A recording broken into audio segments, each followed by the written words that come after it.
There are thousands of loved ones buried here, but the future of this pet cemetery is still up in the air.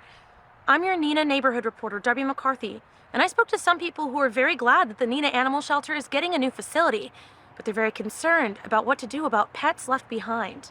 There's a lot of little loved ones out here that are very special to a lot of people. Barb Lamb has a cat named Buffy who was buried at the pet cemetery in 1982. He was our first, and we loved him dearly. Now she and many others want to know what will happen now that the shelter is getting an upgrade. Neenah Animal Shelter's treasurer of the board, Craig Fisher, says it comes down to two basic options, and then specifics will be decided from there. Does the shelter leave the buried animals in the same place, or do they move them? If the animals stay, the shelter may not have as much control over their futures. In Sherwood, Pat Ferenkrug owns a pet cemetery that was built in 1984 called Forest Run, and he is offering to donate an acre of land to the Neenah Animal Shelter. It will never be anything else. This will always be just a pet cemetery here.